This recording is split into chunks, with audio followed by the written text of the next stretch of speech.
Before moving into problem 7, 8, and 9, I do want to go back and revisit what I said in the last video, but I verbalized it and I didn't draw a picture. So as a reminder, what is absolute value? It means the distance from 0. So here's just a simple number line, a real number line, and when I say what value or values of x could make this true, it means where on the number line could I measure exactly 2 units from 0. So I could go 2 to the right and one answer is positive 2, or I could go 2 to the left. And so the answers would be positive 2 and negative 2, because absolute value is measuring distance from 0, and distance is always positive. So if I gave you this statement, a mistake a lot of students make is they give me the exact same answers, 2 and negative 2. This doesn't mean just change the sign. Remember, this means what is the distance? Well, there's no distance from 0 that's negative 2. It's not possible to have a negative distance. So in this case, we'd always write no solution or no real solution. Let's look back to number 7 now. So number 7 looks very similar to 4, 5, and 6. I want to get this by itself. So I'm going to start by adding or subtracting. That's the first thing. Remember, we do PEMDAS. Please excuse my dear Aunt Sally. As we solve, we go from the bottom all the way to the top. So adding and subtracting first. I'm going to subtract 5 from both sides. Negative 2 times the absolute value of 6 minus 2x is greater than or equal to 8. And now I'm going to divide by negative 2. Okay, remember, whenever you multiply or divide, we are going to switch the symbols.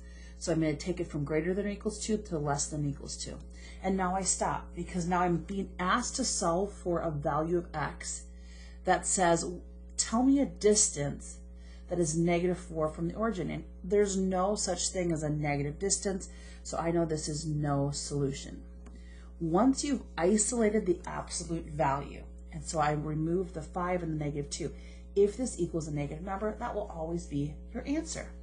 Let's look now at number 8. So number 8 goes back to looking at a trinomial, and we can ask ourselves here what multiplies to equal positive 2 and combines to equal negative 3. Same sign, and both are negative.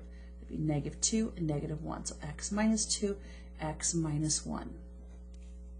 So I'm going to set each one of these equal to 0 and solve. So set this equal and solve, set this equal and solve, and I come up with answers of 2 and an answer of 1. So I go on my number line and I'm going to identify where is 2 and where is 1. 1 is obviously smaller, so this is 1 and this is 2. Also look at this symbol, look at this symbol. So it doesn't have an equal to underneath it, so I'm going to have open circles.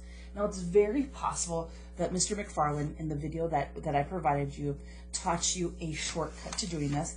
And I can't remember the shortcut off the top of my head. So I'm going to tell you how I can know I can still get the right answer. I'm going to test each of these 3 areas. So I choose any number to the left of 1. The easiest number I can think of is 0. And I plug it in here to see, is this a true statement? So I'm going to do 0 squared minus 3 times 0 plus 2. So is 2 greater than 0? If you're a visual learner, is this a true statement?